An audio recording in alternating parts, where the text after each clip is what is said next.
எங்களது தமிழ்நாடு மின்சார வாரிய பொது ஒப்பந்த தொழிலாளர் முன்னேற்ற சங்கம் எங்கள் சங்கத்தின் சார்பாக இன்றைக்கி வாரிய சேர்மனை சந்திச்சிருக்கோம், மின்சார வாரிய சேர்மனை சந்திச்சிருக்கோம். எங்கள் கோரிக்கை என்ன கொடுத்துருக்கோன்னா, கடந்த காலங்களில் 5/1/98 முதல் 2008 வரைக்கும் வேலை செஞ்சவங்க ஒப்பந்த தொழிலாளர் இருக்காங்க. பிசிபி சிட்டு ஜேஆர் சர்டிஃபிகேட் வச்சு இன்றைக்கி வரைக்கும் வேலை செய்கிறவங்க இருக்காங்க. அவங்கள பணிநிலைப்படுத்தணும். அவங்கள பணிநிலைப்படுத்துறதுக்காக தலைவர் கலைஞர் வந்து BP9 கமிட்டியை கொண்டு வந்தார். அந்த கமிட்டியை மீண்டும் அமைச்சு அனைத்து பேரிடர் காலங்களிலும் பணி செய்த ஒப்பந்த தொழிலாளர் பணிநிலைப்படுத்துறது தான் எங்களுடைய முதல் கோரிக்கையாக இருக்குது. அதை சம்பந்தமாக தான் இப்போ நான் வாரிய சேர்மனை சந்தித்தோம். அப்புறம் பார்த்திங்கன்னா, இப்போது மின்சார வாரியத்தில் ஆள் எடுக்க போகிறதா பேச்சு போயின்னு இருக்குது. அது விஷயமா சேர்மன்கிட்ட எங்கள் கோரிக்கை கொடுத்துருக்கோம். இந்த கோரிக்கை நாங்கள் என்ன சொல்லிக்கிறோன்னா, நீங்கள் களப்பணிக்காக இப்போ 8000 பேர் எடுக்க போகிற சொல்கிறீங்க. அதுக்கு வந்து நீங்கள் BP9 கமிட்டி அமைச்சிங்கன்னா பழைய ஒப்பந்த ஊழியர்கள்லாம் வந்து நீங்கள் பணிநிலைப்படுத்துறதுக்கு 10,200 பேரில் 8,000 பேர் களப்பணியில் கோர்ட்டு கேஸ் தொழிலாளர் நீதிமன்றத்தில் கோர்ட்டு வழக்கில் ஜெயிச்சு 6,788 பேர் வழக்கு ஆர்டர் வச்சுருக்காங்க, பணி ஆர்டர் வச்சுருக்காங்க. அவங்களுக்கு பணி வழங்கணும். இதுதான் எங்கள் கோரிக்கையை இப்போது நாங்கள் கொடுத்துருக்கோம். தொழிற்சங்கம் பட்ஜெட்டில் இப்போ நாங்கள் இதை கொடுத்ததுனால வாரிய சேர்மன் இதை பற்றி நாங்கள் கண்டிப்பாக போர்டில் நான் பேசுகிறேன்னு சொல்லியிருக்காரு. ஆமாம், ஒப்பந்த எங்கள் சங்கத்தில் எங்கள் ஒப்பந்த தொழிலாளர்களும் வந்து பணி நிரந்தரம் கொடுக்கணும். அதாவது 5/1/98 முதல் இன்றைக்கி வரைக்கும் வேலை செய்கிற BP9 கமிட்டியில் கவரில் உள்ள வர ஆளுகளை பணி நிரந்தரம் கொடுத்தோம்னா எங்கள் நான் கொடுத்துருக்கோம். நாங்கள் மின்சாரம் வழங்கணும். ஒப்பந்த பணியாளர்கள் இல்லாமல் இன்னைக்கு மின்சார வாரியத்தில் எந்த ஒரு பணியும் பார்க்க முடியாது. 2021 திமுகவுடைய தேர்தல் வாக்குறுதி 153 10 ஆண்டுகள் பொதுத்துறையில் பணிபுரிகிற ஒப்பந்தத்தில் பணிநிலைப்படுத்துவோம்னு சொல்லியிருக்காங்க. அந்த வாக்குறுதி பயன்படுத்தி எங்களுடைய மின்சார வாரிய ஒப்பந்த தொழிலாளரை பணிநிலைப்படுத்தணும் நாங்கள் கொடுத்துருக்கோம். இதே அதிமுக 10 ஆண்டுகள் ஆட்சிக்கு ஆளும்போது பார்த்தீங்கன்னா எங்களுக்கான வாய்ப்பை கொடுக்கல. அவங்க முழுக்க பார்த்தீங்கன்னா அவங்க ITI படித்தவர்களை மட்டுமே தான் அந்த பணிக்கு எடுத்தாங்க 10 ஆண்டுகளாக. அதை வந்து தொடர் போராட்டம் நடத்தி ஒரு அமைப்பாக சேர்ந்து ஒரு 2018 ஒரு ஜியோ வாங்கணும். கேங்மேன் ஒரு நோட்டீஸை கொடுத்தாங்க. அந்த கேங்மேன் நோட்டீஸில் பார்த்தீங்கன்னா கல்வி தகுதி 5ஆம் வகுப்புன்னு வைத்தாங்களே தவிர, ஆனால் வயதை வந்து அவங்க நிர்ணயிச்சிட்டாங்க, 35ன்னு வச்சாங்க. அந்த 35ன்னு நிர்ணயித்தனால எங்களால் இப்போ இன்னைக்கு இவ்வளோ பேர் வயதை கடந்து வந்ததுனால எங்கள் அந்த பணி இன்னமும் நாங்கள் அந்த பணி பார்க்குறோம். ஆனால் நிரந்தரமாக எங்களுக்கு கிடைக்கல. மின்சார வாரியத்தை இன்னமும் நாங்கள் மறைமுகமாக ஒரு பணியாற்றி வருகிறோம் தான் எங்களை சொல்ல வரணும். அது நாங்கள் எப்படி சொல்கிறோன்னு தெரியல. ஆனால் அந்த ஏஜ் தளர்த்தி கொடுத்தாங்கன்னா மீண்டும் கேங்மேன் தான் உருவாக வழி இருந்துச்சு. இல்லை ஒப்பந்த முறையில் கொண்டு வந்தாங்கன்னா எல்லாருக்கும் எங்கள் அடையாளம் காண்றதுக்கு மின்சார வாரியத்தில் நாங்கள் பணியாற்றிய அந்த சர்டிஃபிகேட் கொடுங்கப்பா. மின்சார வாரியத்தை வேறு நேரடியாக பணியாற்றுறதுக்கு எங்களுக்கு ஒரு கொடுத்துருக்காங்க.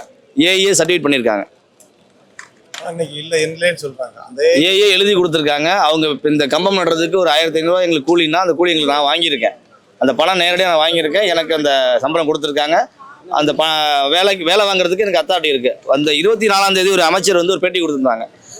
மண்புமிகு செந்தில் பாலாஜி ஐயா வந்து ஒரு பேட்டி கொடுத்தாங்க. அதில் பார்த்தீங்கன்னா தனியார் ஒப்பந்த பணியாளர்கிட்ட வேலை பார்க்குறவங்கள நாங்கள் எப்படி பணி நிரந்தரப்படுத்துறோன்னு ஒரு கேள்வி கேட்டாங்க. தனியார்கிட்ட வேலை பார்த்தா கூட அவங்களும் இந்த ஒப்பந்த பணினா என்ன மின்சார வாரிய பணி தான் பார்த்தாங்க. ரோடு கூட்டல குப்பல் இல்லை, மின்சார வாரியத்தில் வேலை பார்க்கக்கூடிய பணிகளை தான் தனியார்கிட்ட பார்த்தாங்க. ஆனால் அதெல்லாம் தப்பு சொல்லலை. ஆனால் நாங்கள் கேட்குறது என்ன அப்படின்னா, எங்கள் அமைப்பு சார்பாக கேட்குறது என்ன அப்படின்னா, 5/1/98 2008 வரை நேரடி மின்சார வாரியத்தில் பணியாற்றிய ஒப்பந்த பணியாளருக்கு பணி கொடுங்க தான் எங்களோட கருத்து. எங்கள் அமைப்பு சார்பாக நாங்கள் அதை வலியுறுத்தி இப்போ சேர்மன்ட்டையும் கொடுத்துருக்கோம். மின்சாரத்துறை அமைச்சர் இன்றைக்கி பார்க்க அவர் வீட்டுக்கு போனோம். அவரை பார்க்க முடியல, இன்றைக்கி வீட்டில் இல்லைன்னா பார்க்க முடியல. அதனால் முழுக்க மின்சாரம் இயங்கணும் கொடுக்கணும் அப்படின்னா ஒப்பந்தம் பணியாளர்கள் இல்லாமல் எந்த ஒரு பணி இயங்காது. பேரிடர் காலங்களாக இருக்கட்டும், மழைகளாக இருக்கட்டும், எவ்வளோ இன்னைக்கு இந்த வர்தா புயல் சென்னை பாதிக்கப்படும் போதெல்லாம் நாங்கள் எங்கள் மாவட்டம் விட்டு நாங்கள் வந்து அந்த பணியை செஞ்சு கொடுத்துருக்கோம்.